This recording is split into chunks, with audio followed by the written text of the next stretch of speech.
o'sha gazini Yevropaga Amerika sotmoqchi. Avval Rossiya o'zi to'g'ridan-to'g'ri sotar edi. Hozir bularning aloqani uzdi. Eng oxirgi davlatlarda ham aloqani uzasan deyapti. Vengriyaga, Slovakiyaga o'xshagan davlatlarda ham gaz olmaysan, butunlay o'risma aloqani uzasan. Qanday senlar bunaqa qilib Rossiya bilan o'shani qilib tursang, yana mendan yordam so'rasang urushga uzasan deb hammasi bilan uzdirdi-da. Endi aytayapti, biz Rossiya nefti bilan gazini Yevropaga sotamiz, boshqa joylarga sotamiz deyapti. Ya'ni Amerikaning manfaati uchun o'zi aytayapti, bizga senlarni urushganingni qizig'i yo'q. Amerikaning manfaatini qizig'i bor deb ochiq aytayapti Tramp. Narigilari sal yashirib demokratiya bir narsalar der edi. Kim ishonmasa ham. Lekin bu unaqa qilib boshini qotirib o'tirmayapti. Amerikaning manfaati. Senlarni bir tiyinsan menga, manfaating ham boshqang ham. Demoqchi bo'lganim deyapti. Yigit Ukraina bilan ovora bo'lib O'rta Osiyo qo'ldan ketdimi? O'zi Ukrainadagi urushga tuqqan Amerika edi. Agar o'sha mahaldagi holatni kuzatgan bo'lsanglar, ya'ni o'sha mahalda ham mana shu voqelikni sifatlab tahlil qilgan edik. O'zi xuddi o'sha aytilgandek ketyapti, hozir kartinka o'zgargani yo'q. Amerika provotsir qildi. Aniq. Olib kirdi. Olib kirib botqoqqa botirdi. O'ris chiqib keta olmaydi. Iloji yo'q, Amerika bilan kelishishga majbur. Amerika urush to'xtataman deyapti deb hozir hali safsata sotadigan Amerikaning siyosatdonlari bor hali. Amerika xarjlayotgan medialar bor, masalan O'zbekistondagi bo'lsin, boshqa yerlardagi. Olib Amerika urush to'xtatmoqchi, Tramp to'xtatmoqchi emas. Kunda shu safsatani sotadi, odamlar ham eshitib o'tiradi, hayronman. O'ylab ko'ringlar-da, Amerikaning urushni to'xtatishi nima uchun Amerikaga kerak? Nima foyda Amerikaga? Amerika qurol sotyapti, ochiq oydin. O'zi aytayapti, sotyapmiz. Avvallari Baydenning paytida qurol berib, sendan narsa olaman degan edi. Tramp kelib turib, hozir berasan dedi u. Keyin olmayman, hozir berasan. O'sha biz bergan qurolni pulini ham, hozir o'sha nodir metallarini hammasini bizga berasan. Qo'l qo'yasan deb majburlatib, qo'l qo'ydirib oldi. Buni butun dunyo ko'rdi. Yo'q, qo'l qo'ymayman deb bir to'polon qiluvdi, butun razvedkani to'xtatib, o'risga tashlab berdi bir hafta. Dod deb yana o'zi kechirim so'rab qo'l qo'yib berdi, ya'ni o'zini yer osti boyliklarini Amerikaga berishga tayyor bo'ldi. Mana shu urushning natijasi. Yana endi senga qurol beramiz, qanday desa naqd pulga beramiz. Pulini Yevropa to'laydi dedi. Yevropa hab bo'pti dedi, chunki Yevropaning ham boshqa varianti yo'q. Tek tashlab bersa, o'ris xavfi Yevropaga ham yetadi. Shuning uchun pulini to'laymiz mayli deyapti. Amerikadan qurolni, ya'ni qanaqa qurol desali, eng oldi qurol F-35lar yetkazib bermaydi, shuni bilib olinglar. Hali eski utilizatsiya qilish kerak bo'lgan eski qurollari bor, o otamiz zamonidagi. O'zi yotibdi u skalatda, chirib ketay degan, u tek tashlab qo'ysa u yo'qoladi zanglab. Uni qarab doimiy uni borib turish uchun shuncha pul sarflash kerak. Ya'ni utilizatsiya qilinadigan narsalar. Bu narsalarni yaxshigina pulga o'tkazyapti. Naqd pulini Yevropa sanab beryapti, uni Ukrainaga beryapti. Ya'ni tashlab yuboradigan musiringga shuncha kelayib turibdi. Nima qilasan shu urushni to'xtatib? Qaysi ahmoq shu urushni to'xtatadi? O'zi shu qurolni sotish bitta problemada o'zi. Urush bo'lmasa qurolni kimga sotadi? Odamlar qurol eskirdi. Rossiyadagi qurollar ham eskirdi. Mana o'sha yerda ishlatgancha ishlatdi, ishlatmagani musrol yotibdi. Amerika ham o'sha qurollanish poygasida u 50-chi, 60-chi, 70-chi yillarda qurolni bosib tashlagan. 50 yil, 60 yil naryoqdagi qurollar, ya'ni ham eskirgan, ham yaroqsiz ahvolga kelgan, u tinmasdan unga qarab turishlik kerak bo'lgan narsalarda. Hayır, shunga klient bor. Naqd pulga olyapti. Nima qiladi shu urushni to'xtatib? Trampga nima kerak bor shu urushni to'xtatishlik? Tramp urush to'xtataman deb yuribdi, Nobel olaman deb yuribdi, bechoralar. Ashe siyosat degani o'shanaqangi fanda bu.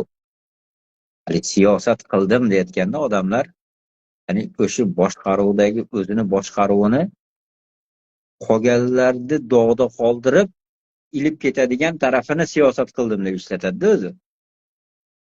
Senlar dog'da qolding, men dog'da qoldirdim degani. Keyin ko'rgan narsasini, Tramp urushni to'xtat deyapti.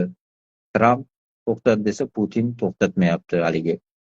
Yosh bolaga o'xshaydi, televideniyada ko'rib olgan narsani so'zma-so'z aytib beryapti. Aytmay qo'yib, biz ham eshitdik. Sen eshitganingni eshitdik deb qo'ysa. Ya'ni u siyosiy tahlil deydi. Unaqa bo'lmaydi, siyosiy tahlil. Amerika o'sha yerda provotsir qilib o'risni olib kirdi. Nimaga desa, oxirgi mahaldagi hali ritorikasi rosa buzildi-da. Ukrainani NATOga olib kirish kerak degan gaplar yangradi. Uni orqasidan, "O'y, nima deyapsan? Sharqiy Yevropani olib kirmayman deganiding bir mahallar mana hammasi kirib ketdi. Polsha kirdi, Chexiya kirdi, Slovakiya kirdi, o Chernogoriyagacha kirib ketib qoldi. Endi Ukrainani ham kirgizasanmi?" dedi. Bizni hech narsa to'xtatmaydi. Uni Ukraina bilan NATO davlatlari yechadi. Senmas, o'g'ris deb turib, atay buni provokatsiya o'zi kirgizmaydi NATOga o'zi. Oshishda yukda endi rostdan kirsa bu yemaxo'rlar biladi ularni qanchalik korrupsionerligini, buni olib kirib olsa onavayron qiladi. Bitta chiqim bu. Uni kirgizmaydi. Lekin yolg'ondan xuddi ana kiryapti, mana kiryapti deydigan darajaga olib keldiki, o'g'risni u kirmasidan oldin men ishimni bitirib olay. Ya'ni hujum qilib urushadigan bo'lsa, NATOning qoidasi bo'yicha urush bo'layotgan davlat NATOga olinmaydi. Rost mana urushni boshlab yubordi. Yerlarni rost mana u tanklar bilan kirib bosib olishni boshladi. Bu juda xunuk g'alati ish. Lekin Amerika o'g'risni ashnaqangi qilib shu ahvolga olib keldi. O'zi o'g'risda boshqa varianti yo'q edi. Rostdan ham uni qilmasa, NATOga olib kirmasa ham o'sha yerda sekin-sekin borib o'g'risga rostdan xavfni ko'rsatayotgan edi. Ya'ni o'g'ris ham o'g'ris yerini bosib olmaydi, lekin Qrimni qaytarib olamiz yo boshqa degan shunga o'xshagan. Agar NATOga kirib olsa, Qrimni qaytarib olishlik uchun endi NATOning kuchidan foydalanadi deb o'g'risda boshqa variant qolmadi, kirar edi. Endi o'zi o'g'ris tabiati ham shunaqa shovinist. Hammani o'zini quli deb qaraydi, o'zini avvalgi qul ostidagi mustamlakalarni. Mana u narsada rosa qo'l keldi. Buni endi o'zi kutib turgan edi. Amerikaga shu kerak edi. Endi u yerdan chiqib ketishini hech kim xohlamaydi. Chunki borgan sari botqoqqa botyapti. U yerda Amerikaga zarar emas, faqat foyda ikkala tarafdan ham. Hozir Rossiyani o'sha gazini Yevropaga Amerika sotmoqchi. Avval Rossiya o'zi to'g'ridan-to'g'ri sotar edi. Hozir bularning aloqani uzdi. Eng oxirgi davlatlarda ham aloqani uzasan deyapti. Vengriyaga, Slovakiyaga o'xshagan davlatlarda ham gaz olmaysan, butunlay o'g'ris bilan aloqani uzasan. Qanday senlar uni qilib Rossiya bilan o'shani qilib tursang, yana mendan yordam so'rasang urushga uzasan deb hammasi bilan uzdirdi. Endi aytayapti, biz Rossiya nefti bilan gazini Yevropaga sotamiz, boshqa joylarga sotamiz deyapti. Ya'ni Amerikaning manfaati uchun o'zi aytayapti, bizga senlar urushganingni qizig'i yo'q. Amerikaning manfaatining qizig'i bor deb ochiq aytayapti Tramp. Narigilari sal yashirib demokratiya bir narsalar der edi. Kim ishonmasa ham. Lekin bu unaqa qilib boshini qotirib o'tirmayapti. Amerikaning manfaati. Senlarni bir tiyinsan menga, manfaating ham boshqang ham. Seni o'ylab qilayotganim yo'q. O'zimni o'ylab qilyapman deyapti. Rostdan Amerika o'zini o'ylasa, urush to'xtashining nima foydasi bor? Tayyor soqqa qilayotgan joyi. Amerikani asosiy iqtisodi o'shanaqangi qurol-yarog' savdosi, bugungi kunda shu o'g'ris to'xtatib qo'ygan neftali o'zining slansiy neftlaridan sotyapti. Gazlarda o'sha Jijinni gazni olib kelib Yevropani ta'minlayapti. Tayyor klient qilib oshirib olgan narsani yo'qotib nima qiladi u? O'g'risga Amerikaga nima foyda? Shuning uchun endi bugungi kunda o'g'risni sekin kuchsizlangan sari Amerikani hamma talablariga rozi bo'lyapti. U bilan ittifoq qilib ba'zi bir masalalarda, hatto kechagi G'azodagi tinchlik kengashi deganga ham o'g'ris kirgizaman dedi.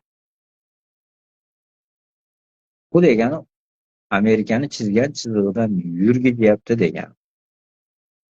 Shuning uchun nima keragi bor unga? Tayyor hamma narsa to'parasiga kelib, "Mana oling deb tursa, unda oshamasdan nima qiladi uni? Yo'qotadimi tayyor? Yo'q, kerak emas, biz adolat tarafdorimiz deydimi? Tramp O'ylaydi, Tramp shunaqa desa. Bu eng dunyodagi rasvo, jirkanch odamlar. Bular unaqa demaydi.